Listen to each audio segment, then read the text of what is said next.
and welcome back to Module 6, Giving Corrective Feedback. In this video, I'll talk about when it is appropriate to correct and when it is not. Then, I'll share with you the common correction strategies for both oral and written work. Now, let's talk about when it is appropriate to correct. In general, it depends on the aim of the activity. If the focus is on accuracy, the teacher's control and the correction will be tight. If the focus is more on fluency, the teacher's direct control and the correction will be less. It is a good idea to think about how much correction you want to do and how much time it will take and include a note in your lesson plan. In addition, you can tell students the purpose of the activity, whether the emphasis is on accuracy or fluency, to what extent you are going to correct them, how you are going to provide feedback, whether you are going to give marks or grades for written work, etc. In the next part, I'll talk about when correction should be avoided. Although students usually like being corrected, there are times when it can be impractical or inappropriate to correct. This is especially true of spoken language. First, correction is not appropriate when you are trying to build a student's confidence, because at this time, encouragement is more productive than correction. Besides, you shouldn't correct your students when you are communicating with them as a friend rather than as a teacher to student.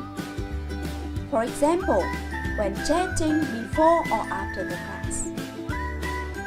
Also, correction should be avoided when you are eliciting from the student, perhaps to establish the context before introducing a new language structures, or to set the scene and arouse interest before reading or listening to a text. Correcting at this stage is time-consuming and detracts from the main aim of the lesson. It is better to respond positively to suggestion as communication and ignore mistakes of form. Alternatively, this is also an occasion when echoing, but with the correct form can be useful.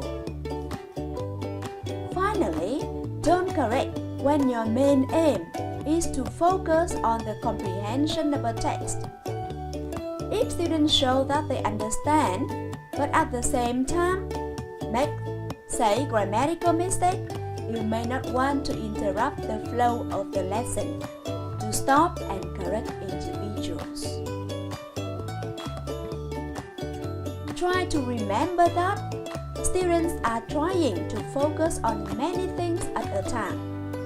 So, it is quite understandable that when a student is struggling with the meaning of a particular structure, they can make a vocabulary or pronunciation error.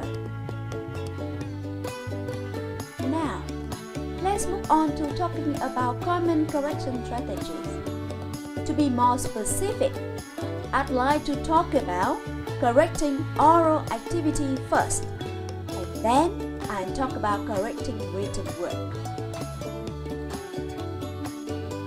When correcting types of oral activities, just remember the following guidelines. First, during presentation of new language and control practice, remember to insist on accurate production from your student. You must judge what you consider to be an acceptable standard of pronunciation. As Gower et al. 2005 advised, you should aim for a high standard at this stage, as the standard will inevitably drop during less controlled and freer production. During structured speaking practice in pairs or groups, monitor by moving around the class and listening to the students. At this stage, you can either correct errors as you hear them or make a note of errors, then give feedback on the errors with the class after the activity. And during guided or freer speaking activity, such as a role play or an exchange of personal view on a topic, remember not to interrupt the activity or expect complete accuracy. Monitor and give feedback after the activity. During feedback sessions, do not comment only on grammatical accuracy. Discuss with the students to inform them whether they managed to achieve their communicative aim, whether they expressed what they wanted to say and understood each other. Now, I'm going to talk about several ways to give feedback after an activity. First, you can make a note of errors and focus on common errors or areas of interest after the activity. You don't need to say which student made which error. Second, you can record the activity and play the recorded audio file. You can select part of the audio file to examine and indicate the errors made. Another way is giving individual students notes of errors they have made, with instruction on how to correct them. Then, you can provide the class with remedial session based on errors common to the majority. What about correcting written work? Remember that for controlled written exercises, such as copying, dictation, or exercises, there is only one right answer. So the correct answer must be given, and the students must be aware of any errors they have made. Whenever possible, ask the students to compare their answers before you elicit the answers. Then, you can write the answers on the board to be checked by the class. For guided and freer writing, the way you approach giving feedback depends on the purpose of the writing.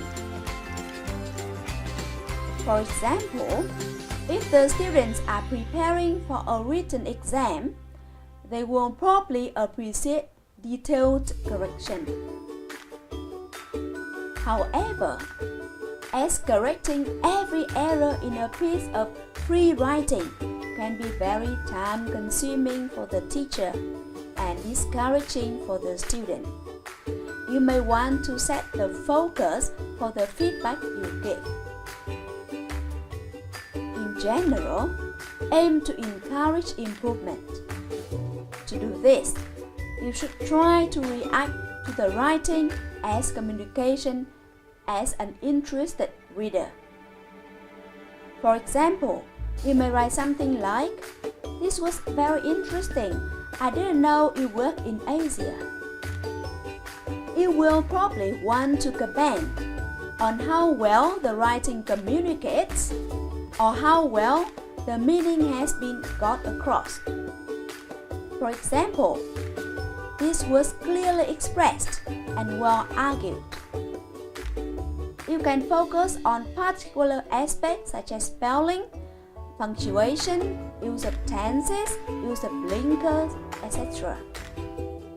Self-correction or peer correction is often appropriate here.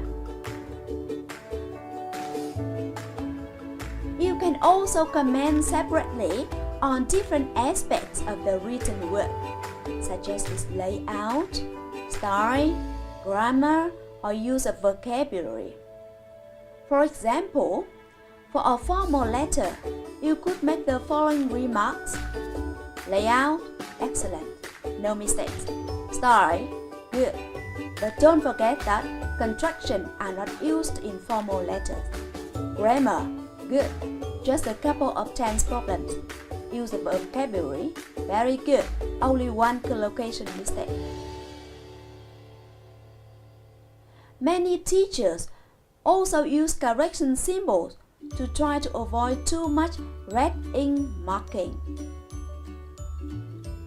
Although there is no agreed list, the following symbols are common. Please spend some time looking at the correction symbols and their meanings. Can you match them together? Have you finished? Now, please look at the symbols and their meanings on the slide for checking. In reality, we need to train our students to understand our correction symbols. We can do this by getting them to find mistakes in sentences, asking them to say what kind of mistake it is, and choosing a symbol for each type of mistake. When the students submit their written work, we can underline words and phrases and put the correction symbol in the margin. We can also get the student to try correcting each other's work using correction symbols. And finally, we should remember to include text or emoticon and other symbols to show when we approve of what students have written. To summarize, in Module 6, we have discussed errors, the importance of errors, ways to anticipate and avoid errors, basic stages in error correcting process, the people who may involve in the correction process, and how much correction is appropriate to ensure the effectiveness, and when correction is appropriate, as well as common correction strategies for both oral and written work. I hope you will be able to apply correction strategies successfully in your teaching. Now, you can go to Learn section, select Discuss, and participate in the online discussion forum. Thanks for watching.